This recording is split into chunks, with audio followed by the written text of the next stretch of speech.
boa tarde. O programa Gente que Fala está começando pela Rádio Trianon AM 740 de São Paulo, pela Rádio Universal AM 810 de Santos e também pelas redes sociais. Você nos vê por imagens, Instagram, Facebook, nosso canal no YouTube, aquele convite diário para você curtir, comentar, compartilhar a nossa transmissão, interagir também participando pelo WhatsApp 973350038 é o número, 973350038. Eu sou o Mauro Friesman, 12:01. Vamos iniciar mais uma semana por aqui, com saúde, com empenho, com dedicação a todos aí. Nessa nossa jornada de hoje, para essa nossa jornada de hoje, eu apresento os nossos convidados. Felipe Sigolo, reitor da Universidade Brasil, ex-secretário executivo adjunto do Ministério da Educação e do Ministério da Cidadania. Reitor Sigolo, mais uma vez, bem-vindo ao Gente que Fala, tudo bem? Tudo bem, bom dia, Mauro Friesman, bom dia a todos os nossos ouvintes. Obrigado pela presença, pela colaboração sempre com a gente. Também com a gente nessa conversa de hoje, Vanessa Tacchi, especialista em gestão do tempo. Ela é tecnóloga em gestão de processos, analista comportamental e coaching. Vanessa, boa tarde, tudo bem? Boa tarde, Mauro, tudo ótimo, uma ótima tarde para você e para todos os ouvintes. Obrigado. Flávia Cosma, também com a gente nessa conversa de hoje, gerente de parcerias do Serasa. Flávia, tudo bem? Olá, Mauro, boa tarde para todo mundo que está nos ouvindo. Obrigado pela presença. E fechando aqui a nossa bancada de hoje, Danilo Costa, empresário, fundador do EducBank. Tudo bem, Danilo? Boa tarde. Boa tarde, Mauro. Obrigado pelo convite. Obrigado pela presença de todos vocês. Vamos aqui ao nosso primeiro assunto agora, 12:02. As investigações para apurar se houve liberação irregular de verbas e favorecimento a pastores que oficialmente não integram o MEC, Ministério da Educação, deixaram a agenda educacional brasileira em segundo plano, com graves consequências para os estudantes e também para o desenvolvimento do país. Para especialistas, um dos temas que devem ficar para o ano que vem, mesmo se aprovado pelo Congresso, é a implementação do Sistema Nacional de Educação. Reitor Felipe Sigolo, qual que é o seu sentimento nesse momento, a partir das denúncias de corrupção no Ministério da Educação? Olha, é muito triste. Eu tive no Ministério da Educação de 2016 a 2018. Naquela época, várias políticas conseguiram ser implementadas e nessa gestão, nesses últimos 3, 4 anos, o MEC teve muita troca de ministro, teve o Ricardo Vélez, depois o Weintraub, agora o ministro Milton Ribeiro. Acabei de ler aqui no UOL que talvez o presidente já tenha decidido pela troca do Milton Ribeiro, que é péssimo para a educação. A gente vai ter mais uma troca em ano eleitoral, as políticas todas se paralisam. Então, não só pela pandemia, que os alunos tiveram um atraso muito grande, perderam muito conteúdo, especialmente da rede pública, tem toda essa dificuldade de continuar com o aprendizado, continuar com a reforma do ensino médio, o novo ensino médio que tem que ser implementado em todos os estados, a Base Nacional Comum Curricular. Enfim, tem diversas políticas públicas em andamento que o MEC não conseguiu tocar nesses últimos tempos, e a educação vai ficando para trás. Realmente essas trocas prejudicam muito, e Sim. eu espero que isso se defina logo e que pelo menos alguma coisa a gente consiga ainda ter para esse ano, principalmente para diminuir esse déficit de aprendizagem que as crianças tiveram nos últimos 2 anos.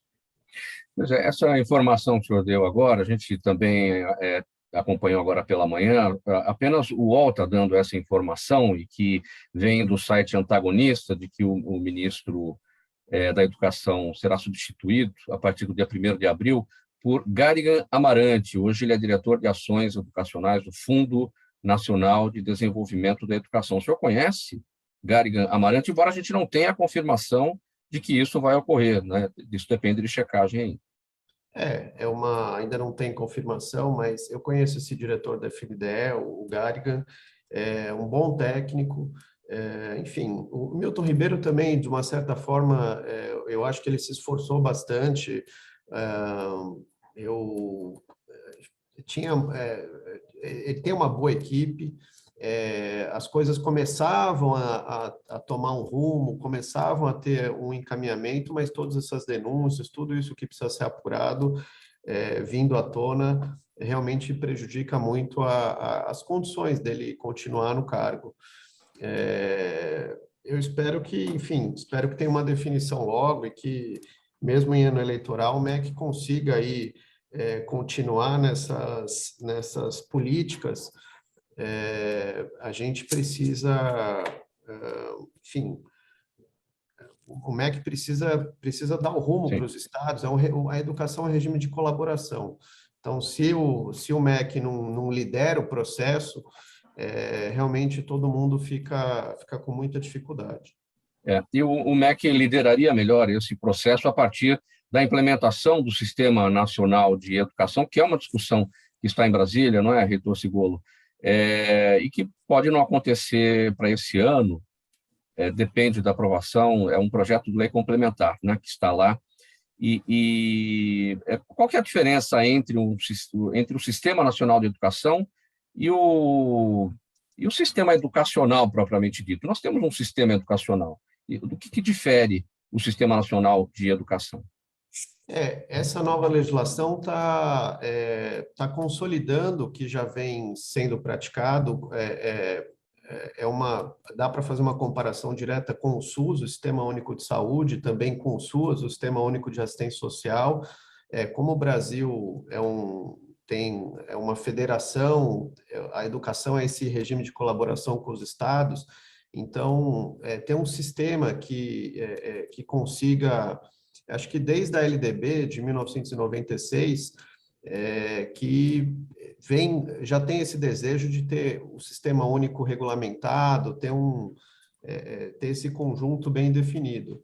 Então, a educação infantil e do ensino fundamental com os municípios, os estados com o ensino médio, e a União regulamenta tanto o ensino privado. Eu estou aqui numa universidade privada, e o Brasil só tem 91 universidades hoje, relativamente, são poucas instituições que têm ensino, pesquisa, extensão, mas a União ou regulamenta as privadas ou através das universidades federais. Alguns estados também têm as universidades estaduais, a gente tem até universidades municipais, mas a rigor esse seria a melhor distribuição, que o ensino fundamental ficasse com os municípios, o ensino infantil especialmente, que acho que devia ser a prioridade do próximo governo, e a gente não vê essa discussão de projetos, de objetivos para o próximo governo, não está tendo discussão de programa de governo, e seguindo até o ensino superior, a pós-graduação. Pela sua explicação, a gente entende aqui como leigo que não haveria entraves, né, para esse tipo de projeto, né, para funcionar como um sistema único de saúde, a universalização da educação. Evidentemente que não haveria entraves, né, pelo menos essa é a impressão que dá. Não, mas só uma melhor organização, uma melhor pactuação aí entre todos os entes. Algumas melhorias precisam ser feitas, o sistema ainda é muito engessado. Eu acho que a participação de entidades na educação seria bem-vinda, não só em creches, por exemplo. Aqui no município de São Paulo, a gente tem as creches muito bem geridas por organizações sociais. Isso podia ser estendido para o ensino fundamental, por exemplo, e não você ser obrigado a contratar professor, concurso, ter toda uma situação engessada que acaba dificultando. Então, acho que a Prefeitura até de São Paulo vem num caminho correto de ter parceiros, ter organizações sociais experimentadas nos CELS, em outros equipamentos, para poder fortalecer todo esse regime. E aí isso vai se desdobrando, acho que não tem nenhum entrave, um ajuste ou outro, questão de distribuição de recursos, Recentemente teve a aprovação do Fundeb, que foi até uma emenda constitucional, e agora, de um lado é bom que fica garantido, mas de outro isso engessa também esses recursos para frente. Então, acho que essa melhor reorganização do sistema é bom se conseguir aprovar ainda nesse ano o Sistema Nacional de Educação, acho que é bem-vindo. 12:11, programa Gente que Fala. A gente segue com mais um tema aqui para análise dos nossos convidados de hoje. Olha, pessoal, o sino instalado dentro do feirão da Serasa é a última etapa de um emocionante ritual que ilustra a índole brasileira. Num país de endividados, o nome limpo é uma aspiração nacional. E pendurado na saída, esse sino é um objeto de desejo dos consumidores que chegam ao local para renegociar seus débitos. Badala ao sino que consegue deixar o local com descontos superiores a 90% no pagamento da dívida. E, segundo o Serasa, mais de 1 milhão de acordos foram realizados na primeira semana do feirão aqui em São Paulo. Flávia, tem muita gente com nome sujo nesse momento. Como é que está o tamanho dessa lista? Olha, tem muita gente com nome sujo, Mauro. Com os dados da inadimplência de janeiro, né? A gente estava falando no Brasil de quase 65 milhões de pessoas inadimplentes, com no mínimo uma dívida, e aqui no estado de São Paulo são mais de 15 milhões de inadimplentes, ou seja, é muita gente. Estar inadimplente significa estar com o nome sujo ou isso é estar a caminho de? Não, é estar com o nome sujo, né? São essas dívidas, né, que a gente tem hoje no Brasil, são mais de 220 milhões de dívidas, tá? E elas são todas negativadas, ou seja, estar com o nome sujo, elas todas sujam o nome do consumidor. Então, a gente está finalizando o feirão, né, agora essa semana, que está sendo super interessante. Foram mais de 2 milhões de pessoas, 2 milhões de acordos realizados, muitos descontos, e as pessoas estão podendo ainda aproveitar, né, para conseguir limpar o seu nome. Então, mais de 2 milhões, eu falei 1 milhão aqui, já dobrou. Já dobrou, a gente está com mais de 2 milhões de acordos e mais de 4 bilhões em descontos nesses acordos que foram fechados. Qual é o tamanho dessas dívidas? Varia de quanto a quanto?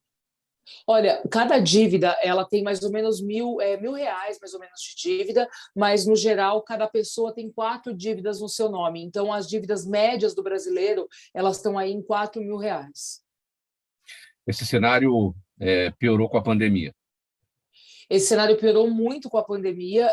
A gente viu que lá atrás, né, o pior momento da inadimplência que a gente tinha tido foi em abril de 2020, ou seja, bem no começo, né, do fechamento dos estados, né, tal, e de todo o nosso comércio. E ele veio se mantendo um pouco estável, descendo, caindo, mas nunca a gente chegou quase ao valor que a gente estava em abril. E hoje a gente está chegando nele. São quase 65 milhões de inadimplentes, e sendo que o número lá de abril era 65.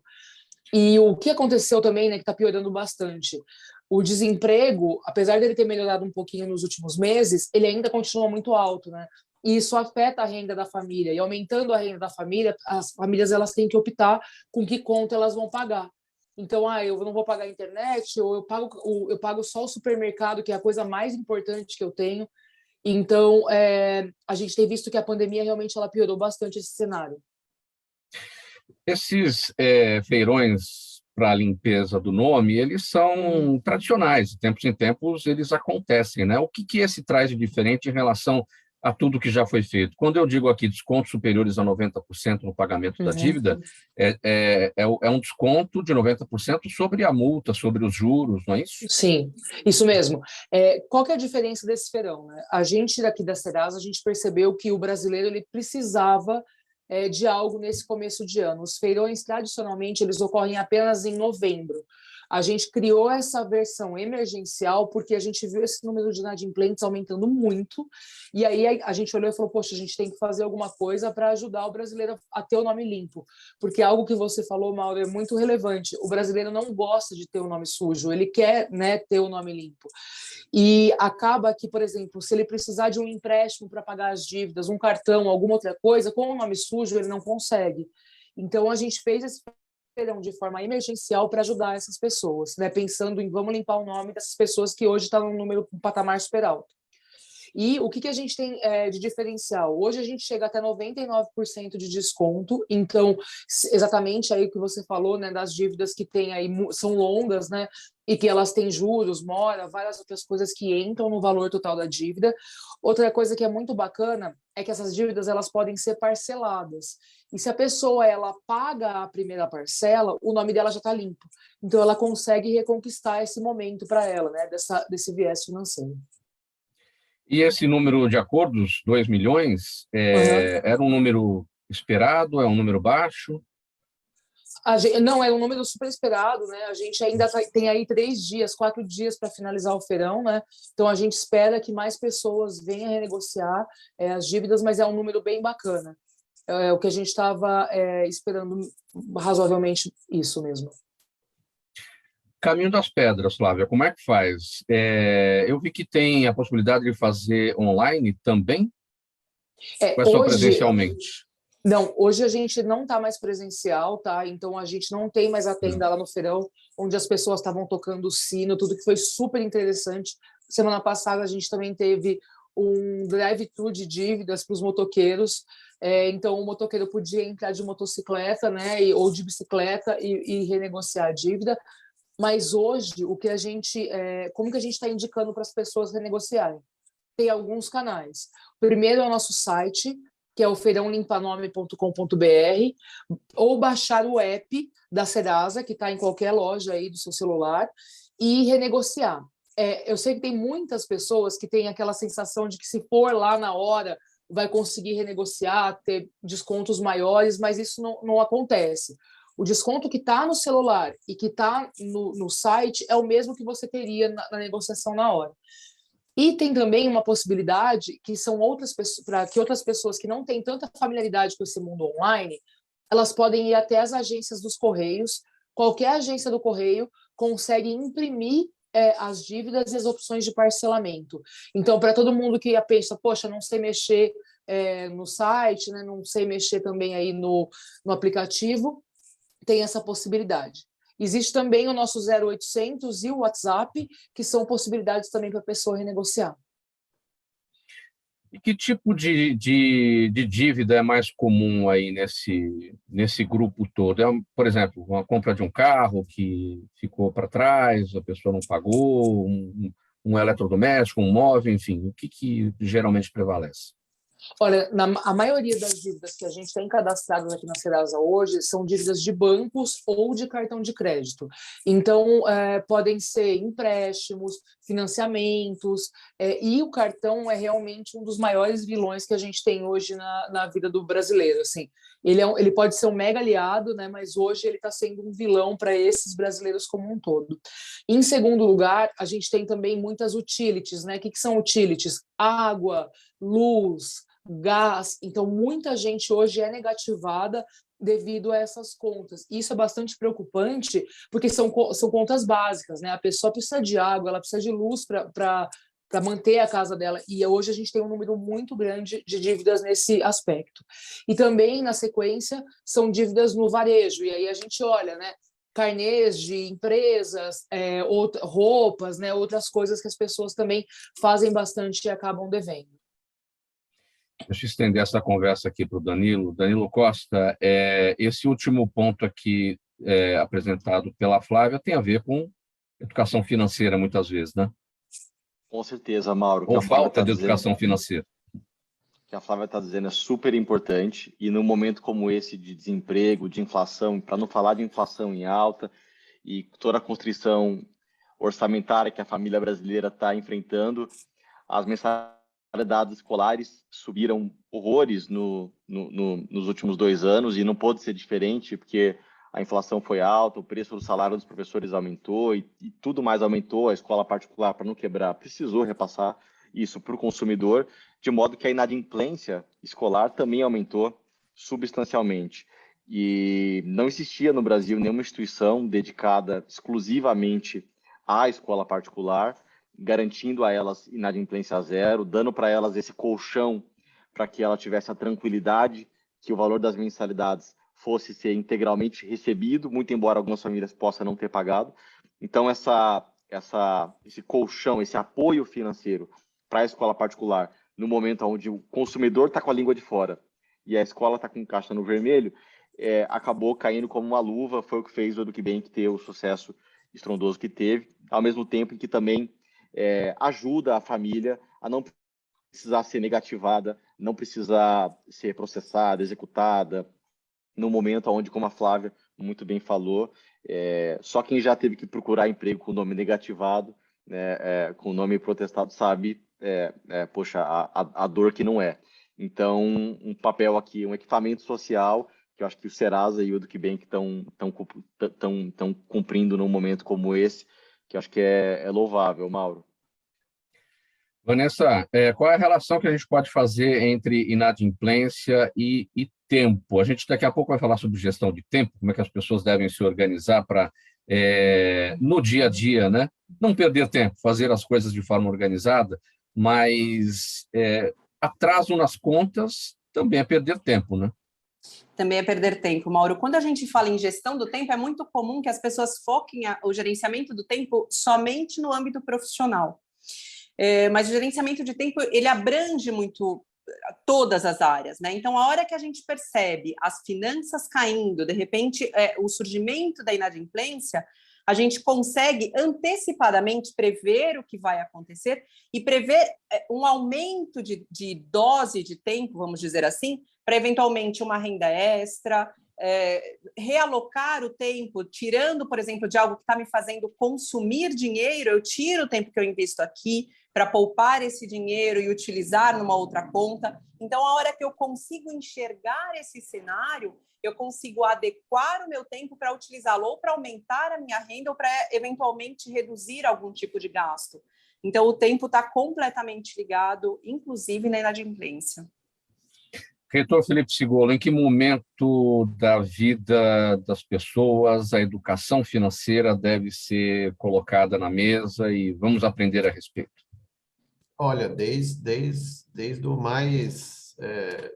cedo, eu lembro que nas discussões da Base Nacional Comum Curricular, educação financeira foi uma prioridade, está lá nos objetivos de aprendizado das crianças. Acho que desde o ensino fundamental já tem como lidar com o dinheiro, claro, em diferentes níveis, mas tá destacado isso. Então, eu sei que o Banco Central também tem um programa junto com o Ministério da Educação, de educação financeira, outros atores importantes também têm se esforçado, acho que desde que as crianças já têm contato com a educação, tem que ter, isso que é importante, acho que para a vida de todo mundo, né?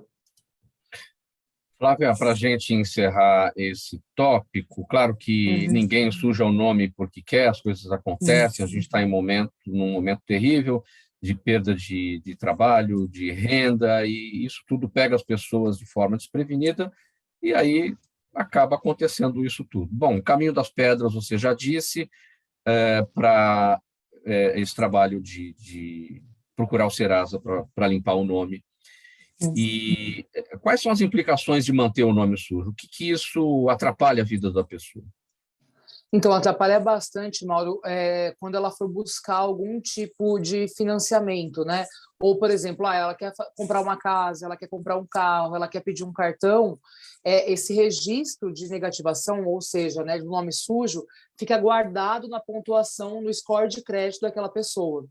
Então, se ela não paga as dívidas, toda vez que ela for tentar algum tipo de financiamento, ela não vai conseguir, porque essa pontuação de crédito vai estar lá marcada.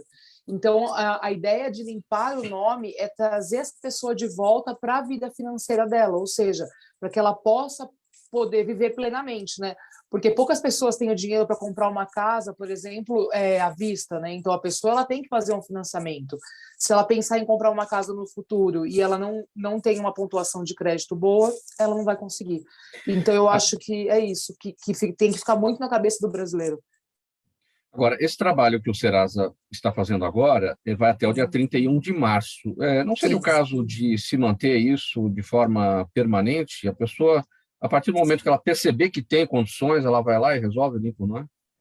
Na verdade, Mauro, as dívidas elas ficam possíveis para negociação em qualquer momento, tá? Elas estão lá o ano inteiro. Então, se a pessoa baixa o nosso site, a pessoa vai ter acesso a todo o rol ali de dívidas que ela tem.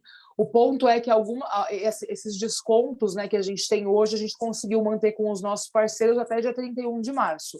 Depois é um pouquinho diferente, mas elas vão estar lá. Então, se a pessoa ela não tem condição de negociar agora, ela pode voltar em abril, em maio, em junho e fazer essa negociação. Muito bem, 12h26 agora, programa Gente que Fala, edição de segunda-feira, pela Rádio Trianon, AM 740, São Paulo, Universal AM 810 Santos, e a gente está também nas redes sociais para você acompanhar toda a nossa jornada aqui de hoje pelas imagens.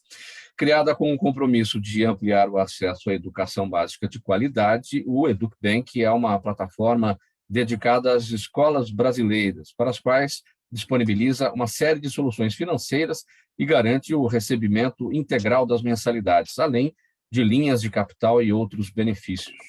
Com crescimento superior a 100% ao mês desde que foi criado em 2021, o EducBank estima transacionar mais de R$ 1 bilhão em pagamentos escolares neste ano, projetando apoiar 850 escolas brasileiras e mais de 200 mil alunos. Como é que está, Danilo, a questão do pagamento das mensalidades escolares nesse momento tão turbulento aí que está todo mundo vivendo?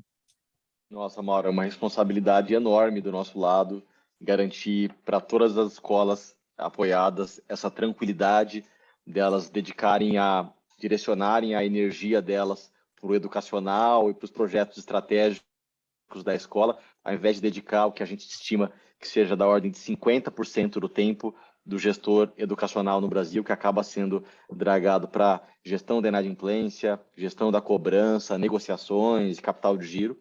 Então, realmente, muita escola apoiada por essa solução pôde ter uma transformação estrutural, inclusive na maneira como elas se relacionam com as famílias. Num momento como esse, onde a gente precisa de aproximação, de soma, da escola realmente acolher as famílias e alunos, nesse momento pós-pandemia, nunca a escola teve um papel tão importante. Todo mundo aqui que tem filhos soube o transtorno que foi ter as escolas fechadas durante tanto tempo. Então, nesse momento, a escola, com todo esse problema de inadimplência, de falta de acesso a capital, de inflação em alta, taxa de juros no banco subindo numa velocidade impressionante, como a gente viu nos últimos 18 meses. Então, nesse momento agora, Mauro, realmente esse tipo de apoio, e não digo só pelo EducBank, mas todo mundo que está cumprindo um papel em apoiar financeiramente a educação no Brasil hoje, investindo em educação, disponibilizando linhas para educação, não deixando escolas fecharem, eu acho que está cumprindo um papel que eu pessoalmente tiro o chapéu e sei o risco que porque é uma dificuldade muito grande avaliar o rating, o score de uma escola que não possui dados financeiros, ela possui dados acadêmicos, então é uma dificuldade adicional em você estabelecer o risco que você está correndo por estar alavancando aquela escola, por estar disponibilizando apoio financeiro para aquela escola. E precisa ser realmente muito apaixonado pela causa e ter uma bandeira muito direcionada para a educação para comprar esse tipo de desafio. Até porque o retorno sobre o capital investido é bastante abaixo da média. Então, tem que estar realmente muito engajado, né, Felipe? Tem que realmente gostar muito de educação para pegar o teu orçamento e direcionar para isso. Mas como é que funciona a plataforma, Danilo? Funciona da seguinte maneira, Mauro. Toda escola interessada em ser apoiada financeiramente pelo EducBank se inscreve no nosso processo seletivo e passa por uma seleção, um diagnóstico no qual a gente vai avaliar o potencial acadêmico daquela instituição. O quanto aquela instituição tem, na nossa visão, capacidade de entregar ensino-aprendizagem de qualidade vis-à-vis o preço que ela cobra. Então, o que a gente vai analisar é o potencial de universalizar acesso à educação de qualidade a partir daquela escola que está pedindo requisitando esse pedido para a gente.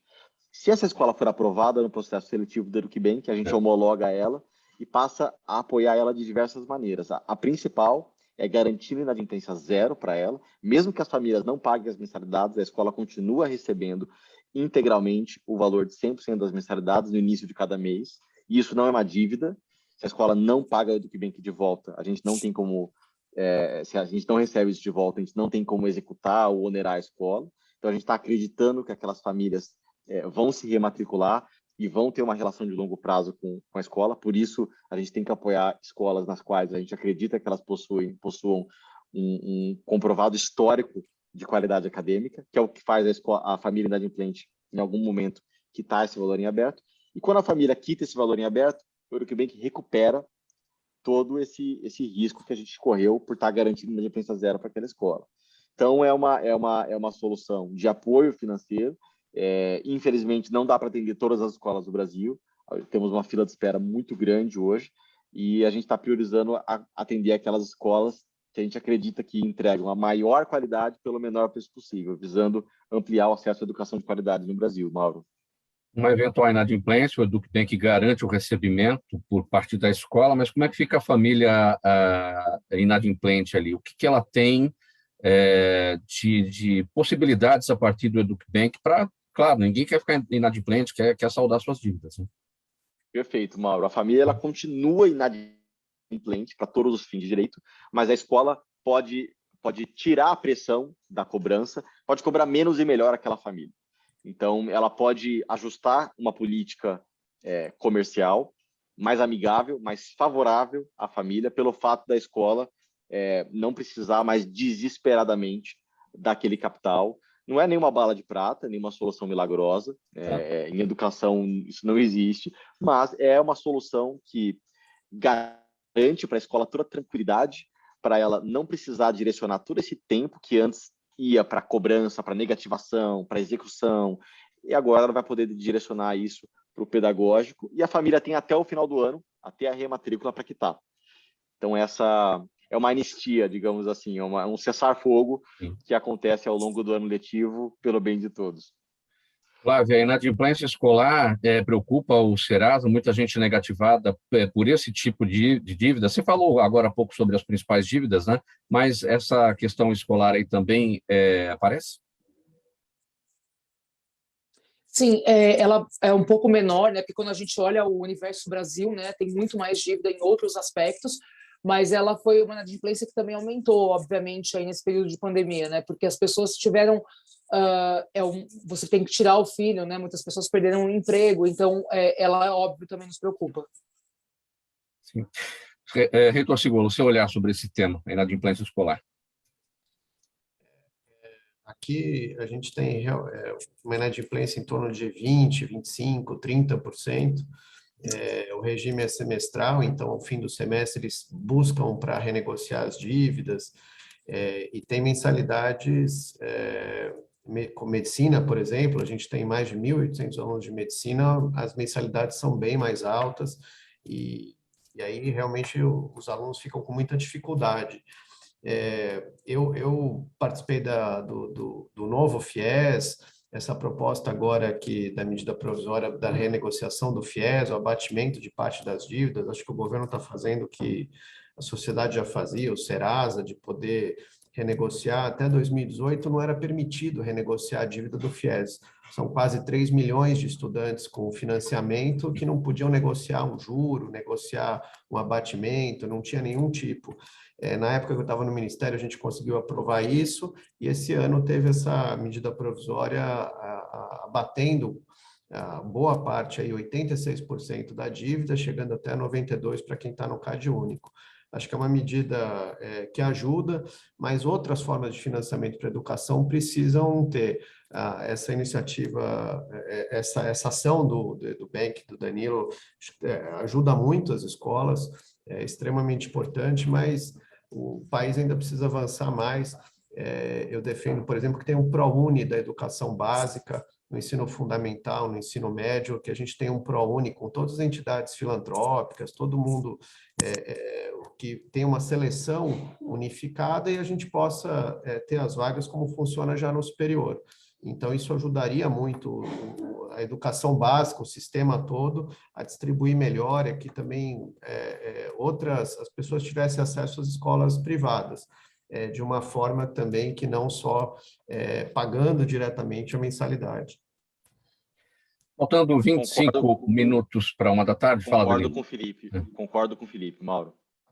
Sim. Faltando 25 minutos para 1 da tarde, a gente vai para um intervalo aqui bem rapidinho no programa Gente que Fala, e na sequência a gente vai falar sobre gestão do tempo, e aliás o tempo está correndo, então vamos para esse intervalo e a gente volta já.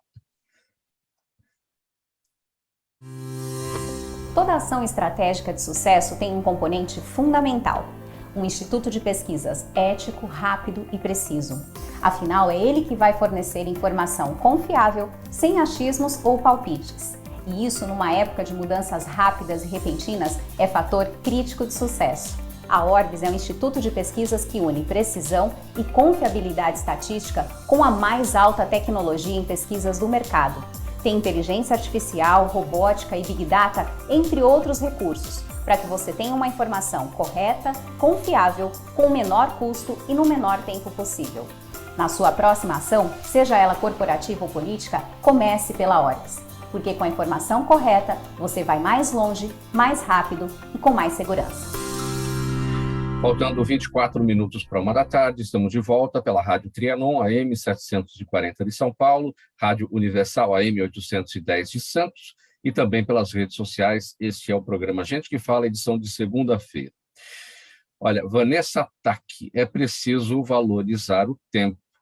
Se a gente usar o tempo, né, de forma planejada, como fazemos com o dinheiro, é possível que no fim do dia, no fim da semana, no fim do mês, a gente tenha feito todas as tarefas e ainda sobre um tempo livre, importantíssimo para relaxar e para fazer tantas outras coisas, né?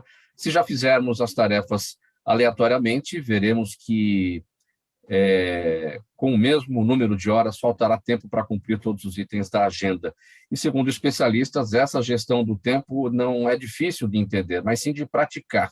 E o ditado diz que tempo é dinheiro, especialmente em uma organização. Eu brinquei aqui quando a gente foi para o intervalo, Vanessa, dizendo que o tempo estava correndo, porque o nosso objetivo aqui, o nosso desafio é falar do máximo, o maior número possível de temas no tempo aqui proposto, né? Então vira uma correria contra o tempo. E aí tem gente que diz assim, eu agora vou correr atrás do prejuízo quando perde tempo, mas quem corre atrás do prejuízo encontra prejuízo, né? Não encontra lucro. Exatamente. A hora que a gente diz que está correndo atrás do prejuízo é porque tudo que a gente deveria ter feito já não foi feito. Então a gente já começou o dia tentando fugir desse prejuízo, né? É uma sequência de ações desalinhadas que não vão levar a gente, de repente, para o pagamento dessas dívidas, para os objetivos que a gente queria alcançar. Você trouxe uma colocação que é muito comum, que é tempo é dinheiro. Eu diria que tempo é o bem mais valioso que a gente tem.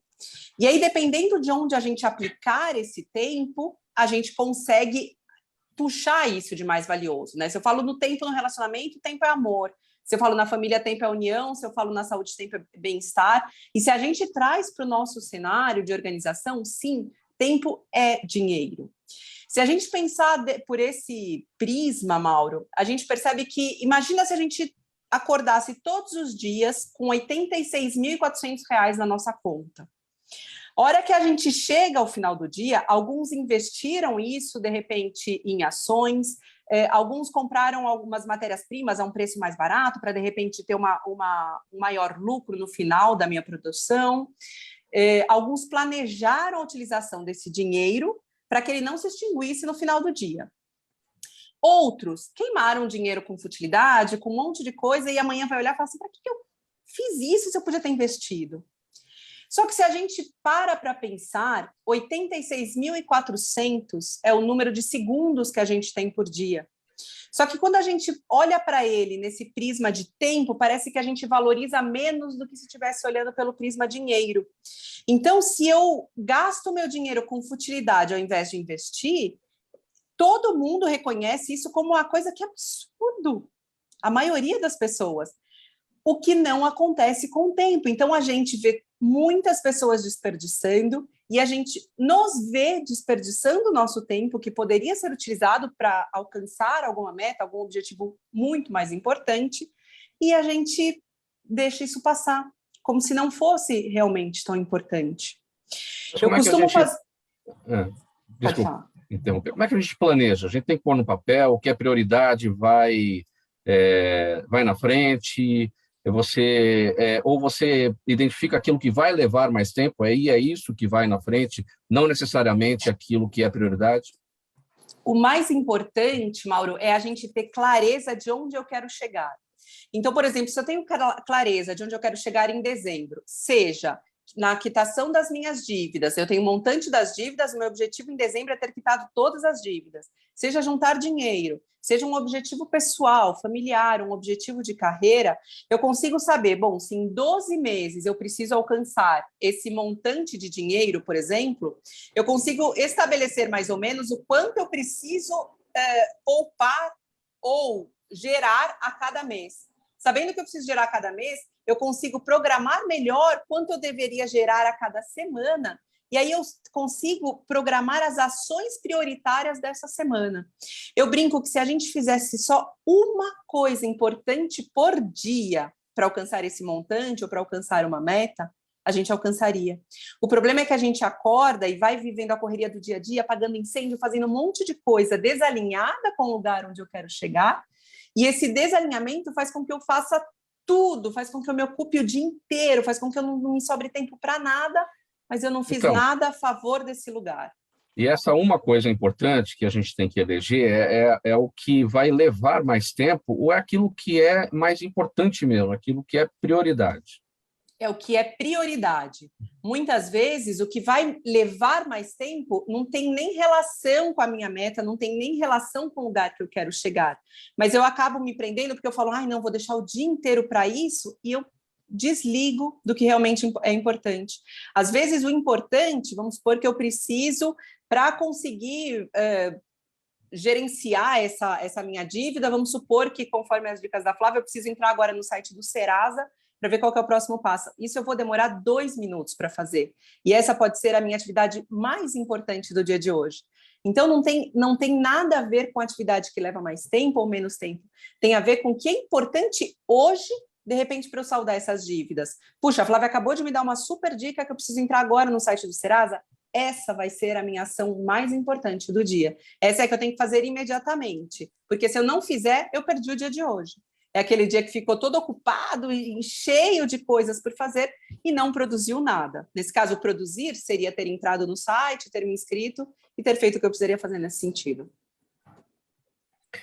Quem sabe gerir melhor o tempo, Vanessa?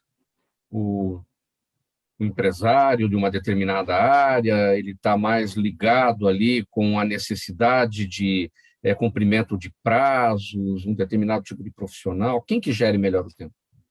Nem sempre. Normalmente, empresários costumam gerir melhor o tempo e é por isso que, de repente, eles alcançaram esse resultado. Mas a gente também vê muitos empresários que perdem horas em reuniões improdutivas, em reuniões desnecessárias, com tempo que poderia ter sido melhor aproveitado. O tempo ele é muito medido quando a gente quer avaliar quem usa melhor ou quem usa pior, com a qualidade que essa pessoa vem alcançando na vida. Então, se é uma qualidade no trabalho, um empresário que se deu bem, puxa, ele tem aproveitado bem o tempo. Se é uma família que está super unida, puxa, essa família tem aproveitado bem o tempo. Então, o bem-estar de uma pessoa, o bem-estar de uma família, o bem-estar de uma organização mostra como essa pessoa, essa organização ou essa família tem aproveitado o seu tempo. A gente vê aí muitas vezes as pessoas, amigos, né, familiares, todo mundo esgotado. Nossa, o dia hoje não rendeu, não consegui fazer nada. E aí a pessoa fala assim, meu dia deveria ter 48 horas para eu conseguir cumprir tudo. Por que isso acontece? Por que a gente não consegue? Eu fico impressionado. Toda semana a pessoa fala assim, olha, eu fui na academia, eu dormi até meio-dia, eu li um livro, eu fui no clube, eu fiz compras, fui no cinema. Não é possível que fez tudo isso. Não é possível. Isso é muito comum. Isso acontece justamente por aquela falta de clareza que a gente falou. Como eu não tenho clareza de onde eu quero chegar, eu vou fazendo tudo o que pedem para eu fazer, eu vou fazendo tudo o que eu acho que eu tenho que fazer e eu não faço o que realmente é importante. Eu costumo falar, se a gente colocasse como se fosse uma caixinha de força, de física, se a gente tem uma somatória com várias forças puxando essa caixinha para cá, ela vem para o lado de cá. Vamos supor que aqui seja a minha meta. Agora, se eu tenho uma força que puxa para cá, uma que puxa para cima, uma que puxa para o outro lado, uma que puxa para baixo, isso fica no limbo e ela não vai chegar onde ela deveria chegar. É a mesma coisa quando a gente tem várias ações importantes para nos fazerem, de repente, pagar a minha dívida. Então, eu entro no site do Serasa, eu tenho uma renda extra. São ações alinhadas com esse objetivo. É como se fosse um conjunto de forças que vão puxar meu presente para essa direção de pagamento de dívidas. Só que se eu não tenho essa clareza que eu preciso pagar a minha dívida, eu vou, de repente, não, mas eu acho que agora eu preciso sair correndo, porque eu preciso resolver, eu preciso ir lá no banco, vai que lá eles me dão alguma coisa. Não, mas eu também preciso ligar para fulano, não, mas eu também preciso procurar um outro emprego. Eu ponho uma flecha, uma força em cada direção e eu não sincronizo isso. Então, se aqui eu tenho uma força de tração que vai me levar ao pagamento da dívida, aqui eu tenho uma força oposta. E são as distrações. E se a gente para pensar, são justamente as distrações que a gente tem o tempo todo. Quantas vezes a gente não se pega passando por redes sociais, minutos e horas. Tem estudos que mostram que o brasileiro leva de 4 a 5 horas por dia em redes sociais. E aí você vira e fala assim, mas eu não tive tempo de ir ao cinema, de fazer academia, de não sei o quê. Mas foram 4 horas no dia em redes sociais. Dava tempo do cinema, da academia e de mais alguma coisa. É prioridade, priorização. Tempo perdido é tempo perdido, não se recupera. Acabou, não se recupera. Então, antes de perder, se a gente tiver essa clareza de onde eu vou chegar, do que eu preciso obter, do que eu preciso fazer, eu já me conscientizo de que, puxa, será que eu vou mesmo ficar agora os próximos minutos nas redes sociais ou eu vou fazer aquela ação específica que eu sei que vai me aproximar daquele objetivo?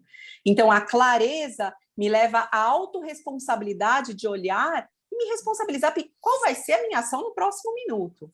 E é essa responsabilidade que vai realmente me fazer aproximar ou distanciar desse objetivo, né? Muito bem, ganhamos tempo aqui, vamos para o nosso próximo assunto. O reitor Sigolo, a cidade de Sorocaba anunciou há um mês o lançamento do programa Reforço Total na Saúde, um convênio entre a Prefeitura e a Universidade Brasil, que reforçará o atendimento nas unidades de saúde com mais de 270 internos do curso de medicina.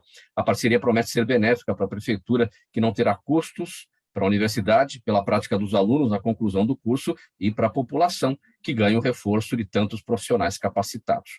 Como é que funciona, Sigolo? Olha, eu tive lá com o prefeito Rodrigo Manga, foi um dia muito feliz. São 270 alunos do curso de medicina que vão atuar junto às unidades básicas de saúde, os CAPs, UPAs, enfim, todo o atendimento do município de Sorocaba e também da vizinha Votorantim. Então, no Hospital Municipal de Votorantim, a gente tem uma parceria com o Instituto Moriá e os alunos frequentam os equipamentos de saúde, apoiando, o internato são os 2 últimos anos do curso de medicina. Então, é a parte prática, onde eles aprendem o atendimento mais direto à população, mas também sempre supervisionado por médicos, por professores, por preceptores que ficam ali no dia a dia. Então, são 270 em Sorocaba, Votorantim. A gente pretende expandir isso provavelmente para Barueri, agora no próximo semestre, junto com o prefeito Furlan, a deputada Bruna Furlan. Também tem em Fernandópolis, que é a sede do curso, a gente também tem uma parceria com a prefeitura em Fernandópolis, e também no Hospital Estadual de Diadema, que é um hospital de grande complexidade, onde os alunos têm lá uma experiência ainda maior. Então, esses são os espaços de estágio que os alunos têm. No total, a Universidade Brasil tem 1.845 alunos do curso de medicina, que, enfim, é o nosso principal curso, é o que a gente mais tem dedicado aqui esforço nessa época de pandemia, que a gente pode contribuir formando médicos. O ano passado foram 351 novos médicos, colocando médico para a sociedade, que eles reforçam esse sistema que está tão deficitário. Os médicos Então, enfim, com a pandemia ficou muito difícil encontrar médico, encontrar atendimento, os médicos ficaram muito esgotados, então a gente tem procurado dar a nossa contribuição. É um programa permanente, reforço total na saúde? Sim, o convênio é por 5 anos, começou agora nesse semestre, a gente vai estender isso por 5 anos, pretendendo aumentar o número de alunos nos próximos anos. Ou seja, nesse tempo, nesse período, os alunos já estarão formados e eles continuarão na rede, eles passarão e virão outros alunos para o trabalho? Como é que vai funcionar? Eles ficam os 2 anos de formação, do 5º e 6º ano do curso de medicina. Depois, uma boa parte acaba ficando na região, acaba encontrando trabalho e continua. Eles gostam muito, mas a gente tem alunos do Brasil inteiro, mas alunos do 5º e do 6º ano, e a cada semestre vem novos alunos, os que se formam vão saindo e novos alunos vão chegando para reforçar esse atendimento. 9 minutos para 1 da tarde. Agora a gente vai aqui para as perguntas da nossa audiência. Felipe, você está com a palavra, então eu começo com você. A Júlia Novaes está no Instagram e quer saber a sua opinião sobre o ensino híbrido, principalmente para o nível universitário. É uma tendência, a gente está numa expectativa se vai ter outros cursos à distância, como direito, enfermagem, psicologia. O MEC está para decidir se esses cursos vão poder ser oferecidos à distância, e a educação está nesse dilema. O que é online, o que é EAD, que aí é um outro processo de aprendizado gravado com outras metodologias, o que vai ser aula ao vivo, como a gente está fazendo aqui, aula online, e o que é eminentemente presencial. Hoje, no curso de medicina, por exemplo, 100% é presencial, mas na pandemia a gente funcionou online. Então, essa regulamentação é uma das coisas que o MEC precisa liderar, precisa dizer como é que vai ser feito daqui para frente. Danilo, André Gaion no YouTube quer saber como é que funciona a calculadora de inadimplência escolar da EducBank. A gente levanta quanto a inadimplência custa para a escola anualmente.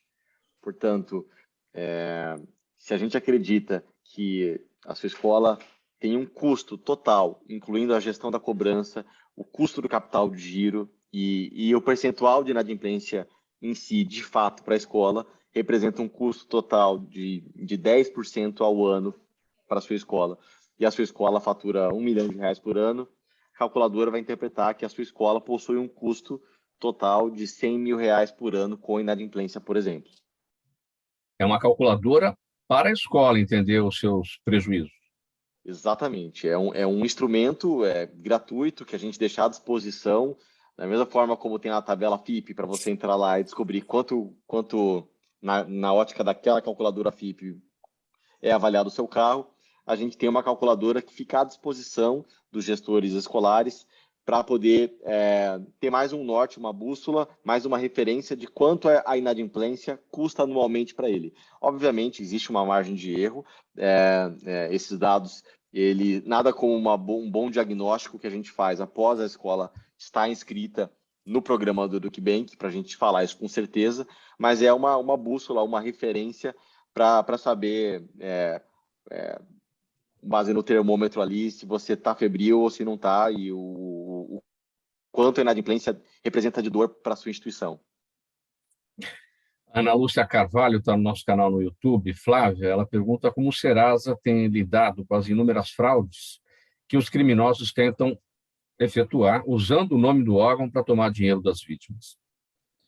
A gente se preocupa bastante com isso, e uma dica que eu posso dar para as pessoas é, por exemplo, nunca acreditar em WhatsApps e qualquer outro tipo de comunicação que cheguem até vocês se não tiver o selo de validação. A gente tem lá no WhatsApp aquele selo da empresa, o verdinho, né? Do tipo aquele verdinho do lado ali do nome da empresa. Se você não se comunicar por canais oficiais, não pague, não faça nada. A gente tem tentado cada vez mais trazer aí para a mídia os nossos números de verdade, né, os nossos canais oficiais, para que as pessoas não caiam em golpes. Então, assim, outra coisa que é muito importante também, as dívidas, normalmente, quando elas são enviadas para os consumidores são descontos absurdos, assim, são coisas que você entra no site da Serasa, você vê uma coisa, e aí você recebeu outra coisa em outro lado. Entra sempre no site da Serasa para verificar se está certo ou não, porque a gente tem tentado cada vez mais deixar esse canal oficial como nosso caminho mesmo. Quem são essas vítimas, de uma maneira geral? São as pessoas que não lidam muito bem com tecnologia, pessoas talvez Sim. mais velhas, enfim, têm a dificuldade da percepção, né? Exatamente, no geral, mas às vezes nos surpreende que algumas pessoas que já conhecem o WhatsApp, sabe, chegam até a gente com esse tipo, por exemplo, paguei uma dívida, mas meu nome não saiu da negativação. A gente vai olhar da fraude. Então, tem todo tipo de pessoa, sempre olhar no canal oficial. Eu deixo essa dica, porque é isso que a gente está fazendo, reforçando a comunicação para que as negociações sejam feitas pelos canais oficiais. Nunca por coisas que chegam aí do além, né? Eu costumo brincar que chegam do além aí para as pessoas. Não existe almoço grátis, não é? Esse Não, é o there is velho não ditado. existe, não existe. Karen Moura no Facebook, Vanessa, ela quer saber quem são hoje os grandes vilões da falta de tempo, especialmente para quem não tem um horário fixo de trabalho. Você já falou das redes sociais, né? Tem mais alguém aí? Quem é o outro vilão? Redes sociais, sites improdutivos. Uma coisa que aumentou muito com a pandemia foi o número de reuniões. Então, reuniões sem uma pauta definida, reunião sem respeito ao horário para começar, para terminar. Isso acaba envolvendo as pessoas por um longo período de tempo que elas poderiam estar usando para outra coisa. A falta de foco e objetivo no que você realmente precisa fazer, então aquela falta de clareza que a gente comentou, tudo isso acaba roubando o nosso tempo e não permitindo que a gente faça o que a gente realmente deveria fazer. Mas é muito difícil isso, Vanessa. Na verdade, não é difícil, é praticável. Para mim, por exemplo, ir para a academia todos os dias é difícil. Eu não sou a pessoa que mais ama academia na face da Terra. Mas é um hábito a ser adquirido. Assim como a boa utilização do tempo, a utilização da agenda, também é um hábito a ser adquirido. Então, eu deixaria mais para o lado do hábito da boa utilização do tempo, porque assim como a gente aprendeu a não utilizar bem o tempo, a gente pode aprender a utilizá-lo. Se a gente parar para pensar, Mauro, tem uma coisa muito legal. Os nossos avós, talvez bisavós, eles precisavam pensar em como alimentar o porco para dali a 12 meses ou 18 meses abater o porco para alimentar a família. Hoje, para a família não morrer de fome. Hoje, para a nossa família não morrer de fome, a gente precisa esperar 15 minutos para o aplicativo entregar a comida ou 2 minutos para o micro-ondas deixar a comida pronta. Então, eu aprendi a procrastinar, porque eu não preciso mais me prever o que eu preciso fazer ou começar a agir hoje para que minha família não morra de fome daqui a um ano. Então, se eu não preciso mais me preocupar com o que eu vou fazer agora e eu não vou morrer de fome, eu aprendi a procrastinar. Então, são atividades que a gente aprende a fazer, a procrastinar, a não agir. Então, a gente também pode aprender a agir da maneira adequada, a utilizar bem esse tempo. O relógio mais ajuda ou atrapalha? O relógio ajuda. Eu sou super pró-relógio, pró-olhar o tempo, pró-definir tempos específicos para cada atividade. Pessoal, vamos para as despedidas. Faltando 2 minutos para uma. Vanessa está com a palavra. 5 segundos para você. Muito obrigada a todos, muito obrigada pelo convite. E se eu puder dar uma dica final, eu diria: tenha clareza do local onde você quer chegar, de quem você deseja ser, do que você quer ter, do que você deseja alcançar. E essa clareza vai te permitir saber como você vai utilizar cada um dos seus minutos para se aproximar desse lugar. Essa é a melhor ferramenta de gestão do tempo que eu poderia indicar. Flávia, 5 segundos para o seu pedido. Muito obrigada, pessoal, pelo convite e vamos aproveitar aí até o dia 31 para negociar as dívidas que as pessoas têm aí. Seria bem bacana. Danilo, 5 segundos. Obrigado pelo convite, Mauro. E o EduQuiBem não deixa nenhuma escola para trás. Procura a gente se você está nessa missão. Muito bem. Felipe Sigolo, você fecha o programa. Agradecer a oportunidade, saudar a Vanessa, Flávio, Danilo e você, Mauro Friesman. a Zenilda Salvato, Fausto Camunha e toda a equipe aí. Obrigado. Obrigado, minha gente. Ponto final nessa edição do programa Gente que Fala de segunda-feira. O agradecimento em nome de toda a nossa equipe. Participaram com a gente hoje Felipe Sigolo, reitor da Universidade Brasil, Vanessa Tacchi, especialista em gestão do tempo, Flávia Cosma, gerente de parcerias do Serasa, e o Danilo Costa, empresário, fundador do EducBank. Na mesa de som com a gente hoje, o Isaac Barros. Valeu, Isaac, aí o apoio operacional com a gente. Apresentação minha, Mauro Friesman. Antes disso, Sérgio Souza, na gerência técnica da Rádio Trianon, pauta e redação do Pedro Schiavon, Zenilda Salvato, nossa diretora de produção, jornalista Fausto Camunha, nosso diretor-geral, e você, ouvinte, você, espectador, a razão da nossa presença aqui todos os dias. Na sequência, musical Trianon, até às 18h. Depois tem o Radar Paulista, com o jornalista Renato Albuquerque, e agora a repórter Débora Mendonça traz as informações ao vivo do trânsito aqui na capital paulista. Obrigado pela audiência, minha gente. Um abraço a todos, uma em ponto, até amanhã.